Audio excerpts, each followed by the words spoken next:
Good morning students. Today I will explain chapter 8 क्रांतिकारी ऊधम सिंह।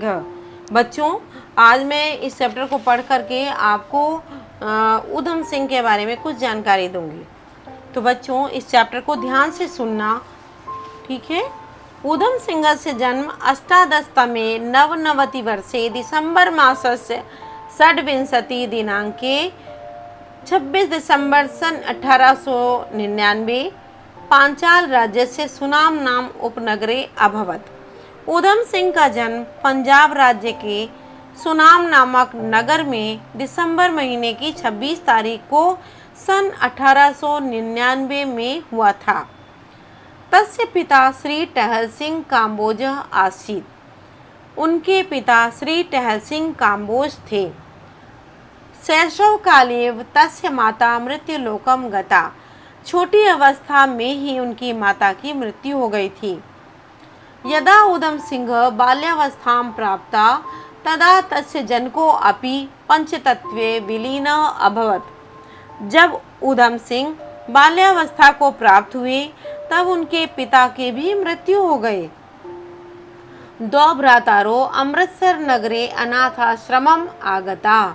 दोनों भाई अमृतसर नगर के अनाथ आश्रम में आ गए। ऊधम सिंह मैट्रिक कक्षायाम उत्तीर्ण हस्तकलासु च निपुण अभवत्। ऊधम सिंह हाईस्कूल की कक्षा में उत्तीर्ण हो गए और इसके साथ साथ वह हस्तकला में भी निपुण हो गए। अत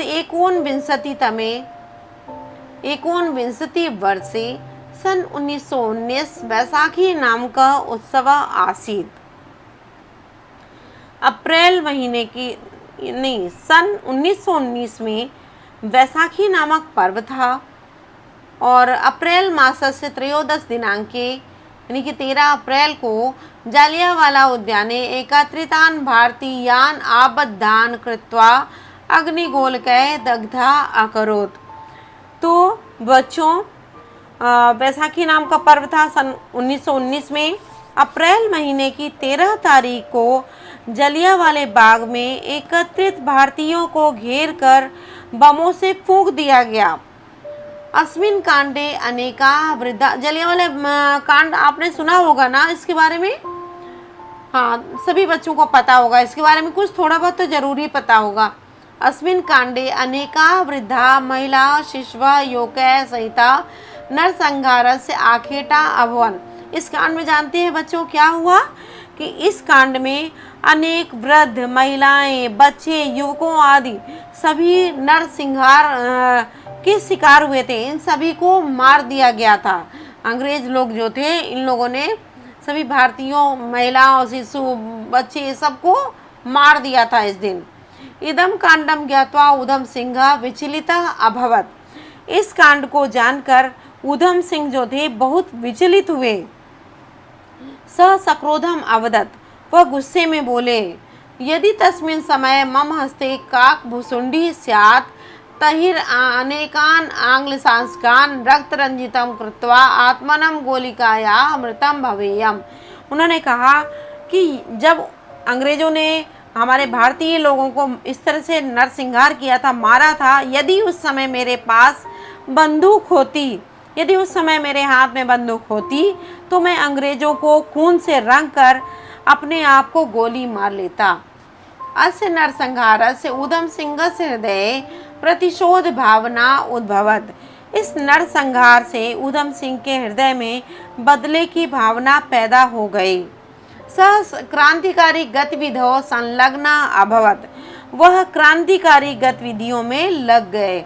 एकोनविंशतितमे नवमे वर्षे सन 1909 ब्रिटिशं गत्वा वायली कर्नलस्य हत्या कर्तुं मदनलाल ढींगरस्य ऐतिहासिक विज्ञप्तिं अपठत्। सन 1909 में ब्रिटिश जाकर वायली कर्नल की हत्या करने वाले मदनलाल ढींगर की ऐतिहासिक घोषणा को उन्होंने पढ़ा। सह संकल्पम अकरोत्। उन्होंने संकल्प किया, जलियांवाले उद्यानस्य नरसंहारकर्ता राज्यपालेन माइकेल ओडायरेन प्रतिशोधम करिष्यामि। उन्होंने क्या संकल्प किया कि जलियांवाले बाग में नरसंहार करने वाले राज्यपाल माइकल ओडायरेन से मैं बदला लूँगा। बच्चों पेज को पलट लीजिए और आगे देखिए। उधम सिंह क्रांतिकारी गतिविधिषु संलग्नकारी चतुर्वर्षाणि कारादंडम अलभत। जब वो क्रांतिकारी गतिविधियों में लग गए तो फिर क्या हुआ कि उधम सिंह को 4 वर्ष का कारावास हो गया। इसीलिए क्या हुआ कि अतः तस्य वास्तविक नामना आंग्ल सांस्का परिचिता आसन। इसलिए जब उनको तो कारादंड हो गया यानी जेल हो गया, तब उनके वास्तविक नाम से तो अंग्रेज परिचित हो गए। अतः सह स्वनाम परिवर्तितं कृत्वा मोहम्मद आज़ाद इति प्रसिद्ध अभवत्। फिर क्या हुआ कि उन्होंने अपने नाम को बदलकर मोहम्मद आज़ाद नाम रख लिया और इसी नाम से प्रसिद्ध हुए। 19विंशतितमे तृतीय शतवर्षे यानी कि सन 1933 में अनेन नामना इंग्लैंड देशे गमने सफला अभवत्। जब उन्होंने अपना नाम बदलकर मोहम्मद आज़ाद रख लिया तो फिर सन 1933 में इस नाम से वह यानी कि मोहम्मद आज़ाद के नाम से वह इंग्लैंड जाने में सफल हो गए। तत्र ब्रिटिश देशस्य कैक्सटन सभागारे द सेंट्रल एशियन समाज संघेन आयोजिते समारोहे पांचाल प्रदेशस्य भूतपूर्व राज्यपाल सर माइकल ओडायर स्वभाषणे संलग्न आसीत्। तो जब वो सफल हो गए तो वहाँ पर उन्होंने देखा कि वहाँ ब्रिटिश देश के कैक्सटन सभा में द सेंट्रल समाज संघ समारोह में पंजाब राज्य के भूतपूर्व राज्यपाल सर माइकल ओडायर अपना भाषण दे रहे थे। यही जिनके नेतृत्व में हुआ था हमारा ये जलियांवाला कांड, वही भाषण दे रहे थे वहाँ पर। तत्र गत्वा उधम सिंह ओडायरम लक्ष्यीकृत गोलिकान अक्षिपत। वहाँ पर पहुँच करके उधम सिंह ने ओडायर को निशाना बनाकर गोली चला दी और गर्जित्वा च अवदत। गर्जित्वा मतलब दहाड़ कर बोले, जय तु भारत माता इति, भारत माता की जय हो। तो उन्होंने ऐसा किया।